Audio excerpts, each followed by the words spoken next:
also exciting for me to be talking to young people. Because as this morning unfolds, you're going to discover that the world belongs to you guys. And I'm going to talk to that a little bit and bring that home to you. Creativity in the 21st century. We don't live in the 20th century anymore.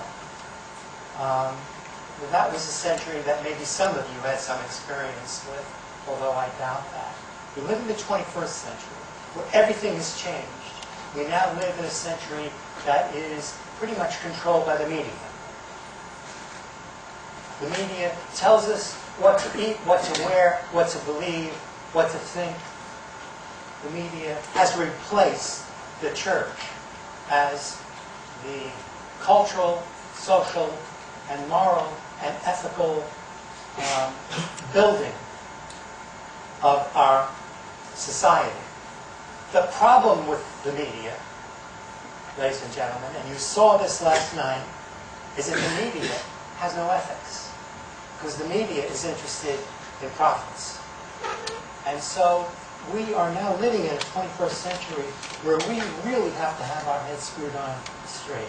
We really have to take who we are and what we're about and stand for it and find a voice and a point of view.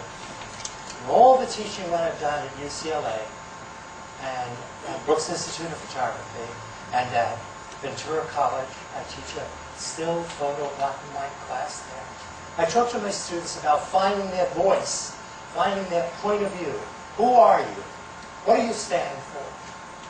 So, I'm going to talk a little bit about transferring visual information into dramatic events, whether it's in film, whether it's in television, poetry, literature, writing, painting, dancing.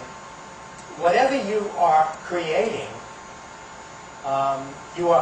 it as an artist. So I'm going to talk to you then as artists. A lot of us who work in the media and who work in all those forms don't look at ourselves as artists. But that's exactly who you are. And artists, whether you know it or not, have an enormous responsibility to the society. You should know that throughout history, whenever there has been a protest, for whatever reason that protest is about in the culture, it has always been the artists in the culture who have come forward with the signs, marching against this or for that, and protesting for what is right, ethical, moral. The human being's love of his fellow man against the human being's hatred, distrust about his fellow man. So the artist then, you must understand, has a responsibility to the culture in which they live. And I'm going to suggest to you, because I can only talk for 30 minutes, about how important that responsibility is. How many of you know the one photograph that changed the world's opinion of the Vietnam War? Real loud so everybody can hear you. Photograph of a little girl who'd been in a village in Nepal, a naked little girl coming to the road.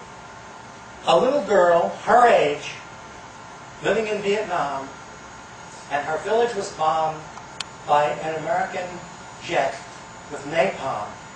And the napalm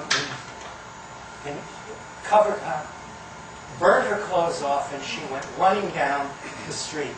And there was a photographer there, and he photographed it. And that photograph was on the front page of every newspaper and magazine in the world, except the communist countries, and several others. And everybody all of a sudden discovered that war is not a very nice thing. War is ugly. War involves killing. Not only killing soldiers, but killing the innocents. And so Today we're going to see excerpts from a film that was made in 1974. I'm not going to talk about it now, but it's called The Deer Hunter. And it was the definitive film made about the Vietnam War. So I want to then kind of tell you that you have a responsibility if you are going to go into the media, if you're going to write for television, write for film, if you're going to direct, if you're going to edit, if you're going to, whatever it is you're going to be doing in the media for the global audience. And by the way, you're not going to be making things if you go into the media for the audience in Ventura. You're not going to be making things for the audience in Los Angeles. You're going to be making things for a global marketplace. And you may even live long enough to be making it for people who are going to be living on the moon, which is probably 15 years from now.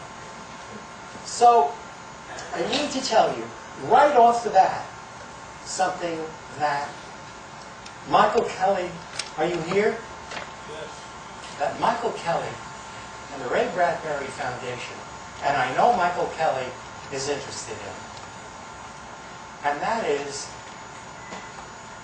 to talk to you about, and a lot of you who were in the play last night know what I'm going to say to you, about ideas, meanings, and feelings.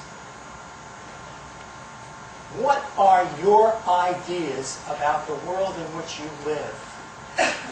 Ideas. What are your meanings about your own life? What kind of meanings do you have?